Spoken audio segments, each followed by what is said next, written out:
Hello guys and welcome back to Nate Sports Talk. Before we get into the video, I want to thank you guys for all the love and support you've been giving me. I appreciate the comments so much. I love being able to respond to you guys and just get to talk a little bit of soccer/football with you guys for a little bit. It really means the world to me. I appreciate all the likes you've given me, and for you guys subscribing, I greatly appreciate it. We're almost at 100 subscribers. We're closer than I could have imagined. And if you guys are FSG out like me, come join the fastest growing FSG out channel in the world. All right. All right. If you guys are FSG out, please hit that subscribe button. If you just like to watch videos about soccer as well, hit that subscribe button as well. Now that we got that out the way, let's get into the main topic of the video. We are not, I promise you, we are not buying Mbappe for 250 plus mil and add-ons. It's ridiculous that there's Liverpool fans out there who believe that we have some hope of signing Mbappe. We haven't even signed Thuram yet because we don't want to pay 40 mil for him. But yet we're supposed to believe that we're spending 200, 250 plus mil on Mbappe. Look me in my eyes and tell me they believe that. That's what I thought. All right, it's ridiculous. The FSG try the same things over and over and over again. And FSG fanboys just eat it up each and every time. Like, you don't get tired at a certain point. You don't just get tired of being lied to and having to just eat this crap that they give you on a daily basis. We're also not signing Fede Valverde. I promise you we're not spending 90 mil on him. Unless we sell Mo Salah. We're not signing him because that's what we do. If we sign someone of those caliber, we have to sell someone who's going to make it around a 30 mil net spend. But it's embarrassing because these are the level of players that we should be attracting. Liverpool attracts those level players, but our owner just refuses to spend money on those kinds of players. And it doesn't make sense because the more you win, the more money you get, which means John Henry can pocket more money if he spends money on a winning product. So to not want to spend money to make a winning product, you would think that would hurt him in the long run, because now you're just you're decreasing your most valuable asset in terms of Liverpool, because finishing fifth is just going to keep decreasing the value of Liverpool Football Club and the quality and the value of the players. But what do I know, right? I guess I just don't know nothing. I guess you guys just don't know nothing either. But as much as I love for these players to be here, they're just not realistic possibilities for us.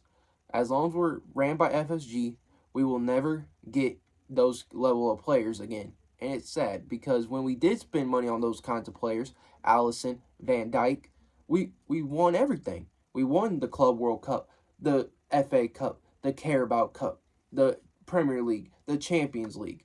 Now our goals are Europa League, greatest competition in the world, by the way, but for this season only, of course, unless we're back in it next season, but another topic for another day.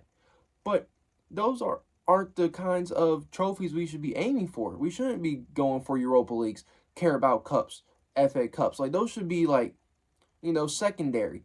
Yes, the FA Cup and Carabao Cup would be nice on top of a Premier League or a Champions League, but it shouldn't be Carabao Cup and that's all we win, and that's a good season. Because for a club of Liverpool stature, that's not a good season. That would be a good season for a Leicester, a Aston Villa, one of those kinds of clubs, a second-tier club, not one of the biggest clubs in the world. All right. It's just disappointing that I have to come out and make these videos over and over and over again about players who just aren't good enough, or players who are good enough and we refuse to spend money on them. But now, let's look at some of the other transfers we've been linked to. Nico Barella, not happening. All right, we're not spending 70, 80 mil on Nico Barella unless Thiago leaves. So that's out of the question because he's expected to leave as a free agent. Romeo Lavia, he's a decent player. I don't want anyone to misconstrue that. He's a good player who has lots of potential.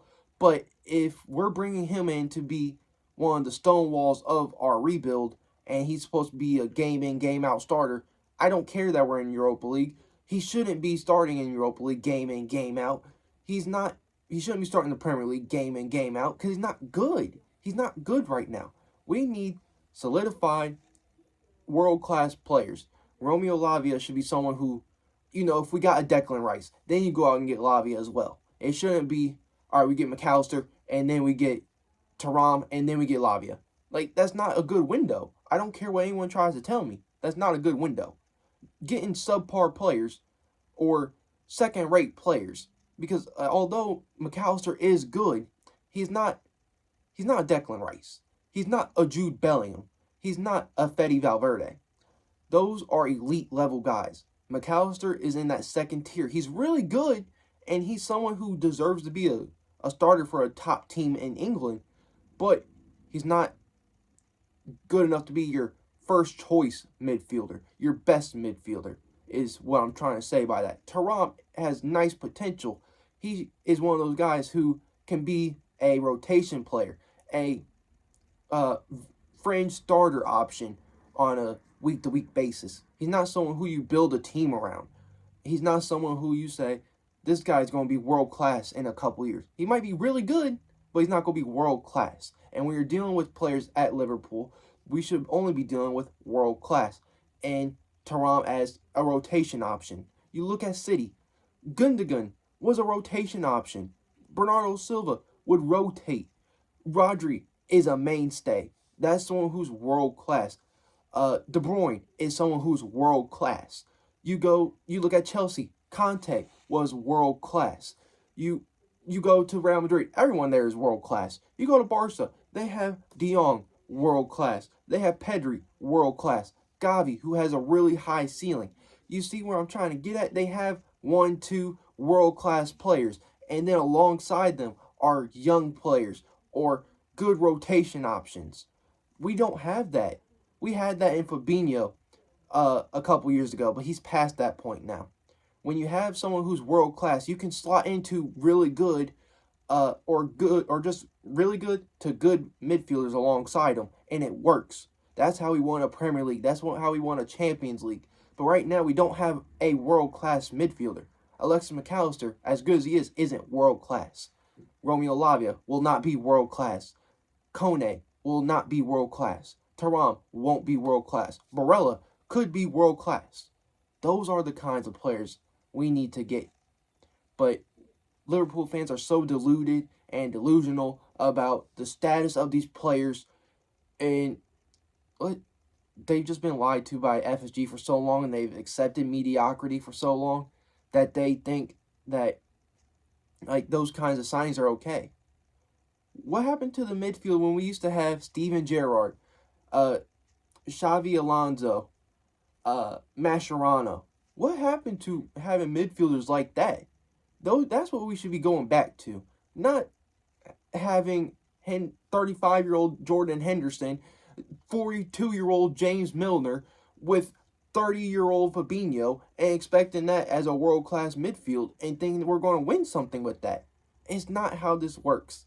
That's not how football works anymore. Even back then, you still had to have world-class players. Xabi Alonso had world-class potential, obviously. He went on to go do huge things once he left Liverpool. Javier Mascherano went on to do world-class things after he left Liverpool. We know what Steven Gerrard was. Felipe Coutinho was world-class at Liverpool. Yes, it didn't work for him outside of Liverpool, but when he was at Liverpool, he was world-class. That's what we need. We need someone who's world-class. We have a world-class player in Salah, world-class goalkeeper in Alisson, world-class defender in Van Dijk. Yes, he's taken a couple steps back, but when you have below-average midfielders and it's just going through a wet cookie every time an attacker goes through our midfield, yes, Van Dijk's going to look bad because we have Oreo cookies in the midfield that just got dunked in milk. It's not going to work. And we're just so deluded by FSG's lies and the standards that we set. And Klopp deserves some blame too because he's not putting his foot down and saying, no, Mickey Van de Ven is not good enough. No, Manu Kone is not good enough. I need a Jude Bellingham. I need a Fede Valverde. I need a Nico Barella, a Rice, Caicedo. The list can go on. I need one of those players, and he just doesn't do it.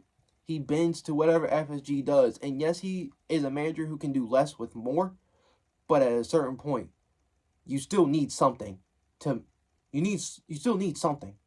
Like if you tell Chef Ramsay to make a cake, but you give him one egg and you give him two burger patties, he's not making you a cake because that's not what you need to make a cake. He still needs ingredients. Yes, it could be Dollar Tree, dollar store ingredients, but he still needs those ingredients to make it. That's what Klopp needs, is world-class players or just even good players to make something out of nothing. I hope you guys enjoyed the video. If you made it this far, I thank you so much for watching. If you could, like, comment, share, subscribe to the channel. It would mean a lot to me. We're on the road to 100 subscribers. If you are FSG out, please hit that subscribe button. If you just like to listen to football talk, hit that subscribe button. Other than that, that's all for the video. I hope you guys have a really good day. Bye.